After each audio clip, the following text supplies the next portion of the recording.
morning, Faith Family, and thank you for joining us for this Tuesday edition of our Daily Connection, the time when we come together and we get in the Word, but more importantly, the Word gets into us. So this week, our topic, still dealing with the idea of faith foundations, is God's purpose for people. And I'll tell you, there's probably not a more popular topic, even though we're years, probably like a decade or more past Rick Warren's very highly popular book, Purpose Driven Life. People are still asking that very question, what's my purpose? And I'm glad they're asking that, because it tells me that they're not satisfied with the things that are routine. I hate to use the word mundane, but they kind of become that way, like a vocation, like food, clothing, the things that are just everyday to us. But because people are still asking about purpose, that means that they sense there's more. And so when we think about that from a biblical perspective, there's just so many directions we can take. But when it comes down to someone who really examined life and who had this tremendous experience in life and who evaluated everything, there are very few books that can give us a broader picture but yet a narrow focused response than the Book of Ecclesiastes. Brother Aaron got us started yesterday in Ecclesiastes 2, and I'm going to follow up today in Ecclesiastes 2 verses 24 through 26, which tell us there is nothing better for a person than to eat, drink, and enjoy his work. I've seen that even this is from God's hand, because who can eat and who can enjoy life apart from him? For to the person who is pleasing in his sight, he gives wisdom, knowledge, and joy. But to the sinner, he gives the task of gathering and accumulating in order to give to the one who is pleasing in God's sight.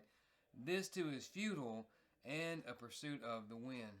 Now, it's interesting to me as I read different commentators on this. They talk about how up to this point, Solomon hasn't been very positive about anything. And so one writer said this is an oasis of hope in a desert of despair. And that could really be true, especially when you think about what he says in verse 25. It says, who can enjoy anything apart from God?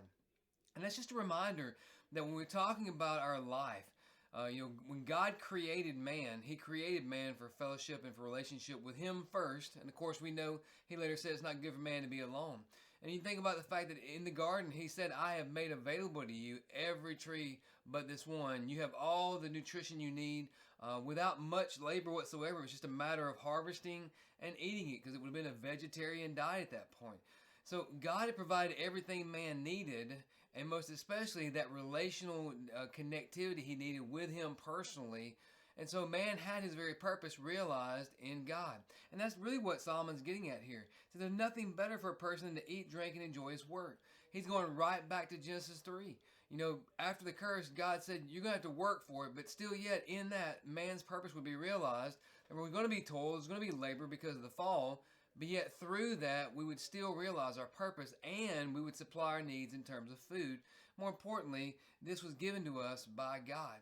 And so this is a reminder to us that in terms of life is not just about making money. As he goes on to say in verse 26, for who is pleasing to his sight?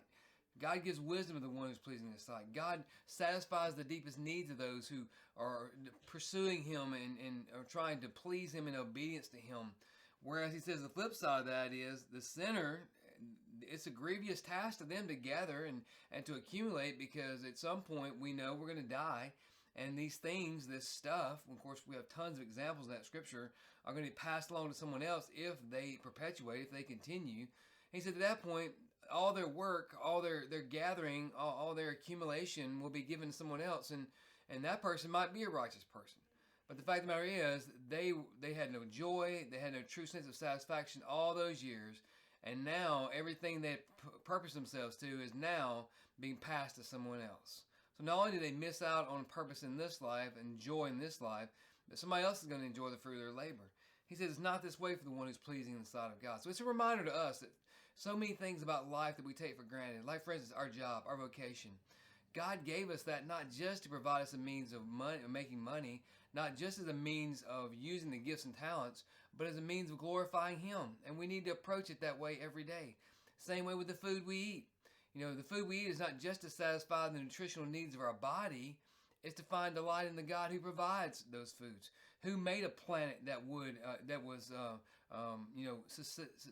sustainable for, or that was necessary, that has necessary elements in place to grow food. There's just so much there.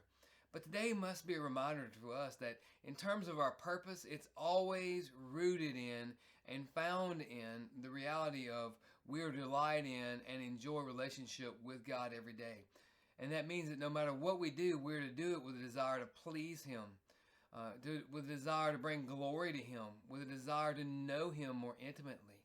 And so I hope this is an encouragement to you today. These are great verses. These are rich verses. Some argue these are the pivotal verses to the whole entire book until you finally get to chapter 12, which basically restates this in a different way. But the fact of the matter is, what this tells us is this: God provides our needs, God satisfies our deepest needs, and God is the satisfaction of our deepest needs, and we are finding our greatest pleasure in Him. And it reminds me of a quote, and I'll end it with this: God is most satisfied in us when we are most satisfied in Him. So as you head out the door today, remember, live sin.